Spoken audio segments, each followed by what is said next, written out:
Hello everyone, Radhe Radhe বন্ধুরা। Yashoda daily ব্লগে তোমাদেরকে অনেক অনেক স্বাগত জানিয়ে নতুন একটা ব্লগ স্টার্ট করলাম। তো আশা করি সবাই ভালো আছো, আমিও ভালো আছি।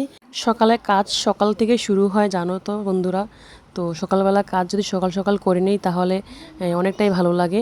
আর যেটা হচ্ছে সবচেয়ে আমার বড় কাজ পুজোর কাজ, আর হচ্ছে ঘর ঝাড় দেওয়া, ঘর মোছা। তো সকালবেলা তো ঘুম থেকে উঠে আমি তো এগুলো প্রথমেই করি, কিন্তু সবাই যাওয়ার পরে এই কাজটা আমার সবচেয়ে। আজকে ছিল বৃহস্পতিবার, তো লক্ষ্মীর ঘটও সাথে বসিয়েছি। অনেক কাজে তাড়াহুড়ো ছিল, সব দেবতাকে স্নান করানো এবং লক্ষ্মীর ঘট বসানো। লক্ষ্মীর ঘট বসাতে অনেক কিছু লাগে, ওইগুলো রেডি করা। সব কিছু রেডি করে তারপরে চলে আসছি এখন ঘরের কাজ করার জন্য। আর ঘরের কাজ হচ্ছে প্রথমে বিছানা তোলানো, কারণ সকালে যখন আমি ঘুম থেকে উঠি তখন কিন্তু কেউ ঘুম থেকে ওঠে না, সবাই কিন্তু ঘুমিয়ে থাকে। তো কি করে বিছানা আমি তুলি বলো? তো সবাই যখন ঘুম থেকে উঠে খাবার খেয়ে সবাই যার যার মতো চলে যায়, তখনই কিন্তু আমি পুজোর কাজ সেরে তারপরে কিন্তু ঘর ঝাড় দেওয়া হোক আর মোছানো হোক, যেটাই হোক সবটাই কিন্তু আমার করতে হয়। তো দেখা গেছে কি এখন আমি বিছানাটা গুছিয়ে নিলাম। আর বিছানা গোছানোর পরে যে ধুলবালু পরে সোফার উপরে, টেবিলের উপরে যেগুলো গোছানো থাকে সেইগুলো কিন্তু আমি ঝাড়পোছ দিয়ে তারপরে কিন্তু গুছিয়ে নিই। প্রতিদিনের রেগুলার কাজ এটা আমার। সকাল সকাল আমি পুজোর কাজ সেরেই কিন্তু এই কাজটা আমার আগে করতে হয়, তারপরে কিন্তু বাকি সব কাজ করি। রান্নাঘরে যাওয়া আর সকালে নাস্তা কিন্তু আমি ওদেরকে করিয়ে দিয়েছি।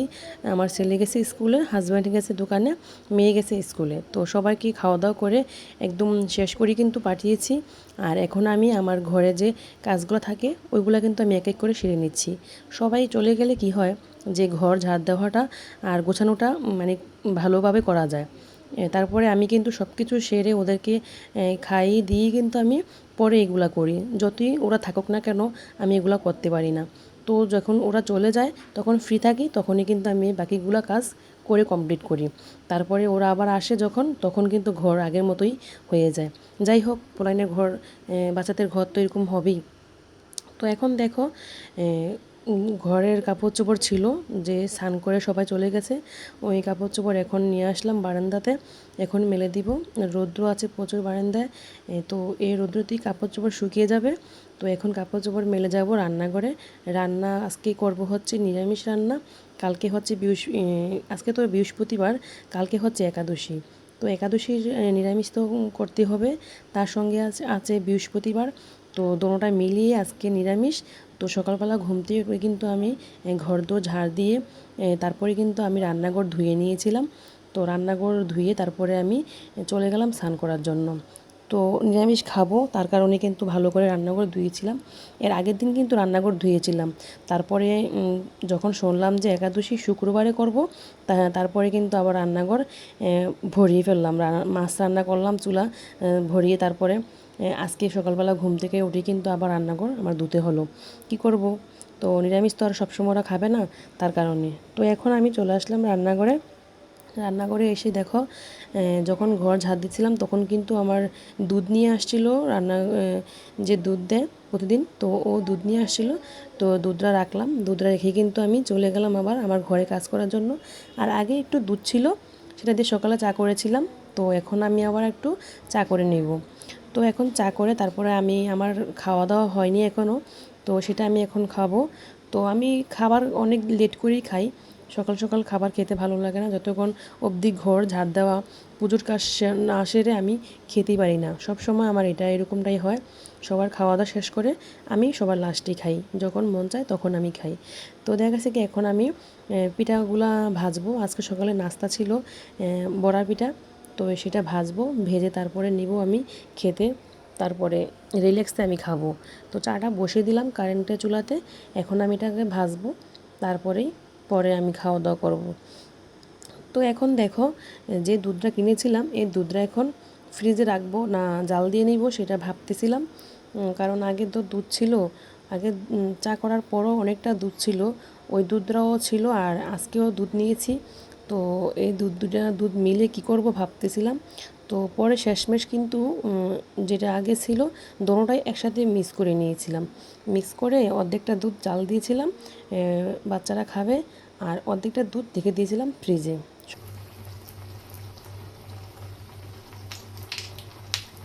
অনেক সুন্দর, একদম ফুলকো ফুলকো হয়েছে, ঠিক না? তো কেমন হয়েছে অবশ্যই জানাবে কিন্তু কমেন্ট করে। সকালে নাস্তা আজকে এই দিয়ে চলবে, সাথে হবে চা। তো এগুলো দিয়ে আজকে সকালে নাস্তা শেষ হবে, তারপরে দুপুরে রান্নার আয়োজন করবো।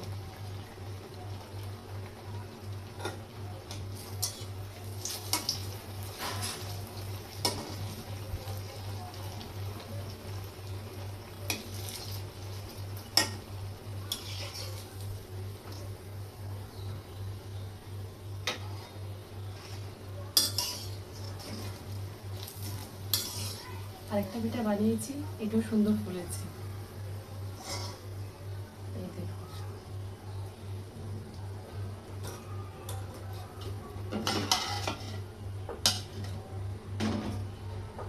তো চাটা বসেছিলাম, চাটা কিন্তু আমার হয়ে গেল। তো এখন আমি চাটা নামিয়ে নিচ্ছি, আর পিঠাটাও ভাজা হয়ে গেল আমার, এখন গরম গরম নামিয়ে। তো এখন চাটা নিয়ে তারপরে বসবো। এখন ঘর ঝাড়পুর দেওয়া হয়ে গেছে, এখন কিন্তু আমার মানে রিল্যাক্স একটু খাবো। তো খেয়ে তারপরে যাব রান্নার কাজে, রান্না করার জন্য।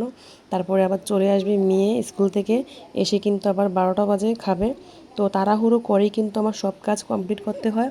তো এখন আবার সবগুলা পিঠা ভাজলাম না, কেননা পিঠাগুলা খাবে কে, যখন ভেজে রাখবো তখন ঠান্ডা হয়ে যাবে, এগুলো খাওয়ার মতো কেউ থাকবে না, আর শুধু শুধু নষ্ট হবে। তার কারণে ঢাকনা দিয়ে ঢেকে রেখে দিলাম ফ্রিজে। তো যদি বিকেলবেলা পারি তাহলে পিঠা বানিয়ে দেবো, ওরা সবাই খাবে। আর না হয় থাকবে। এরপর দিন তো পড়ে গেছে একাদশী, তো একাদশী করলে আর এটা নামানো হবে না। দেখি আবার কবে কি করি। তো এখন দেখো, এখন আমি পিঠা যেটা ছিল বাকি কড়াইতে, সেটা একটু ভেজে নিচ্ছি কড়কুড়া করে। তো একটু লাল লাল করে ভাজলে এই পিঠাগুলো একটু ভালো লাগে। তো তার কারণে কিন্তু এটাকে ভালো করে আমি এখন ভাজছি লাল লাল করে।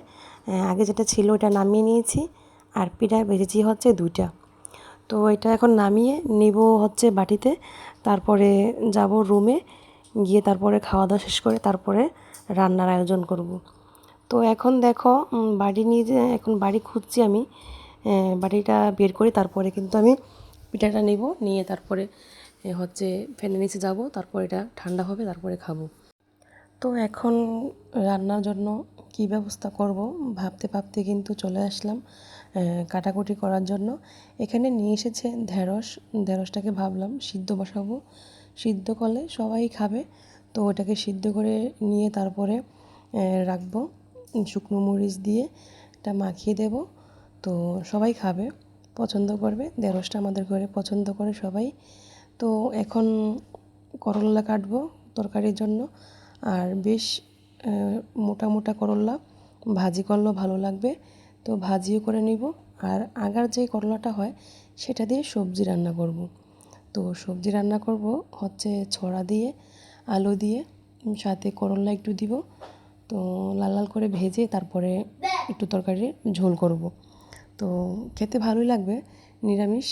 তো এখন তারপরে কাটাকুটি করে রান্না বসাবো। তো রান্নার না বসালে এখন দেরি হয়ে যাবে। তো সব কিছু তাড়াহুড়ো করে কাটাকাটি করছি। তো কাটাকুটি করে তারপরে রান্নাটা বসাবো, আর ডালটা কিন্তু সিদ্ধ বসাবো। তো ডালটা সিদ্ধ বসিয়ে দিলে কি হবে, তাড়াতাড়ি রান্নাটা হয়ে যাবে। তো এখন দেখো একটু ছড়াও কেটে নেব তরকারির জন্য।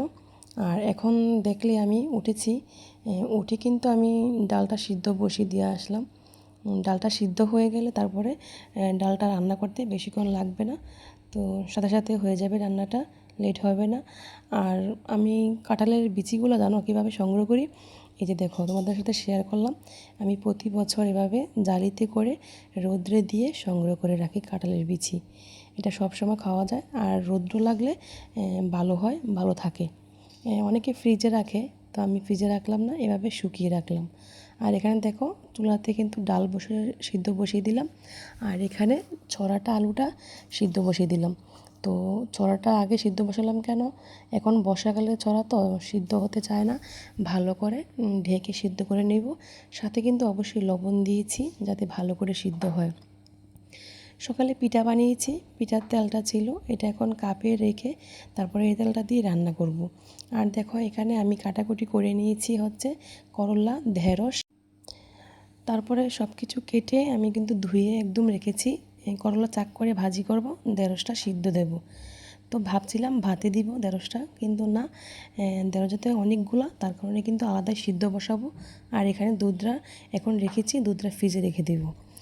আর তারপরে দেখো সকালবেলা যখন পুজো দিয়েছিলাম ফুলগুলো কত ছোট ছোট ছিল, তো দেখতে তখন বোঝা যায় না যে কত ফুল। এখন দেখো কত ফুল ফুটেছে, বেশ সুন্দর লাগছে সিংহাসনটা দেখতে। আর কানাই কিন্তু সাদা ফুলের মাঝে বসে আছে, লাল ড্রেস পরে মিটি মিটি হাসছে। আর তার কারণে তোমাদের সাথে শেয়ার করলাম। আর দেখো ঝট করে কিন্তু রান্না করে ফেললাম। দেখো তরকারির ঝোলটা কেমন হয়েছে, লাল লাল করে রান্না করেছি যাতে ভালো লাগে। আর এখানে করেছি মুগ ডাল জিরা সম্বাদ দিয়ে করেছি। এখানে করেছি করলা ভাজি। তো আমার ছেলের জন্য এখন ভাত বেড়ে নিলাম। দেখো সুন্দর করে ভাত বেড়ে নিয়েছি, এখন এটা খাওয়াবো। তো এখন খাইয়েই নেই। তো চলো, আর বন্ধুরা যদি ভিডিওটা ভালো লাগে একটা লাইক করো, সাবস্ক্রাইব করে পাশে থেকো।